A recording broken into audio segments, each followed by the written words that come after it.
नमस्कार आप सभी को। आज मैं आचार्य जी की प्रसिद्ध पुस्तक ट्रुथ विदाउट एपोलॉजी का 12वां अध्याय आपको हिंदी में बताऊंगी। पहले आपको इसको हिंदी में बताऊंगी, फिर इस पेज का सार बताऊंगी और फिर नेक्स्ट पेज पर हम बात करेंगे। और बहुत ही अच्छा अध्याय है। इसमें आचार्य जी कहते हैं कि किसी भी चीज को बस इसलिए मत मानो कि वो बहुत पुराने समय से चली आ रही है, धर्म गुरुओं ने बता दी है या हमारे पूर्वजों ने बता दी है। पहले उसकी जांच परख करो, सत्य की खोज करो, मान्यता पर जीवन मत जियो। तो अध्याय 12 का नाम है कोई भी मान्यता पवित्र नहीं होती। कोई भी मान्यता पवित्र नहीं। इसके हुकवर्ड से शुरुआत करते हैं। आध्यात्मिकता एक कठिन निरंतर खोज है। आध्यात्मिकता एक कठिन निरंतर खोज है। यह मुक्ति के उद्देश्य से किए जाने वाला दर्शन है। यह कोई आस्था प्रणाली नहीं है। आध्यात्मिकता कोई आस्था प्रणाली नहीं है। तो आचार्य जी इस अध्याय में कहते हैं, एक ऐसा मरीज जो खुलकर कहता है मुझे दवा नहीं चाहिए, एक ऐसा मरीज जो खुलकर कहता है मुझे दवा नहीं चाहिए, मुझे अपनी बीमारी से प्यार है, कम से कम वह अपने पागलपन के प्रति ईमानदार तो है। और कहीं अधिक आम और खतरनाक वह व्यक्ति है जो अपनी बीमारी स्वीकार करता है और फिर मुस्कुराहट के साथ नकली दवाइयां ले लेता है। वह ठीक होने का दिखावा करता है लेकिन वास्तव में बीमारी को और भी अधिक गहरा दबा रहा होता है। ऐसा व्यक्ति न केवल बीमार होता है बल्कि धूर्त भी होता है और अब उसकी बीमारी छल से लैस हो गई है। आगे कहते हैं, आज अधिकांश साधकों की यही स्थिति है। वे आध्यात्मिक रूप से बीमार हैं और घोर बेईमान हैं। आध्यात्मिक रूप से, आंतरिक रूप से बीमार हैं और घोर बेईमान हैं। झूठी आध्यात्मिकता के प्रति पूरी तरह से सतर्क रहें। यह पवित्र वस्त्र धारण करती है, मंत्रों का जाप करती है, शांति का सौदा करती है और स्वर्ग का वादा करती है, लेकिन वास्तव में यह केवल अहंकार है जो पवित्रता के आवरण में लिपटा हुआ है। सोचिए, ये कितनी अच्छी लाइन है। अहंकार जो पवित्रता के आवरण में लिपटा हुआ है। विश्वास, विश्वास शब्द से सावधान रहे। यह हानि रहित नहीं है, यह एक जाल है। कैसे? जैसे ही आप खुद को यह सुनते हुए सुने, मैं मानता हूं कि, तो रुके, खुद से पूछे मैं ऐसा क्यों मानता हूं?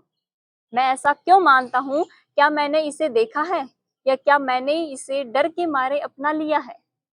चाहे आपके हों या मेरे, मान्यताओं को धिक्कार है। मान्यताएं तो मन की दीवारों पर लगे वॉलपेपर की तरह होती हैं। मान्यताएं तो मन की दीवारों पर लगे वॉलपेपर की तरह होती है। तो इस पृष्ठ का सार मैं आपको बताना चाहूंगी। सत्य को मानने की नहीं, देखने की आवश्यकता है। सच्चा अध्यात्म विश्वासों का संग्रह नहीं है बल्कि सत्य की निर्भीक खोज है।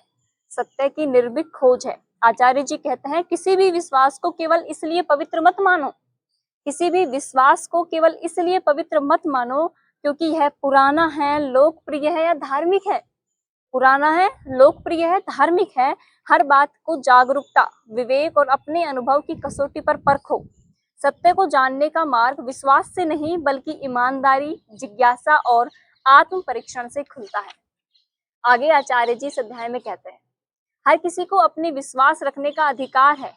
यह एक सामाजिक रूप से स्वीकार झूठ है, कानूनी तौर पर सही लेकिन अस्तित्वगत रूप से निरर्थक। हर मूर्ख के अपने विश्वास होते हैं लेकिन सत्य, वह तो बिल्कुल अलग ही चीज है। सच विश्वास से बहुत अलग चीज होती है। मान्यताएं सत्य नहीं होती, वे मनोवैज्ञानिक पट्टी की तरह होती हैं। वो नाजुक असुरक्षित स्व को बचाती है। वे अहंकार के प्रभुत्व को बनाए रखती हैं। वे आपको आराम से और हमेशा के लिए सुलाए रखती हैं। मान्यताएं आराम चाहती है, आपको सुलाए रखना चाहती है अंधकार में। इसलिए ध्यान दें, जब आप पूरे आत्मविश्वास से बोलते हैं, जब आप कहते हैं दुनिया ऐसी ही चीज है, चीजें ऐसे ही चलती हैं, तो रुकें, खुद से पूछें, मैं सही साबित होने के लिए इतना बेताब क्यों हूं? मुझे क्या खोने का डर है? संभवतः आप एक ऐसी कहानी से चिपके हुए हैं जो आपकी आत्म छवि की रक्षा करती है। जब भी आप किसी बात को बिना अच्छी तरह से परखे पकड़ कर रखते हैं, तो उसे अपने भीतर एक खतरे की घंटी की तरह महसूस करें। आप अपने भीतर किसी गड़बड़ी की साक्षी बन रहे हैं। सत्य विश्वास की मांग नहीं करता, सत्य विश्वास की मांग नहीं करता, यह गहन जिज्ञासा की मांग करता है। यह असत्य के नाश की मांग करता है, न कि उसके आडंबर की। याद रखें, सभी विश्वास अहंकार की सेवा में होते हैं और वास्तविक आध्यात्मिकता तभी शुरू होती है जब विश्वास का अंत होता है, जब मान्यताओं का अंत होता है। धन्यवाद।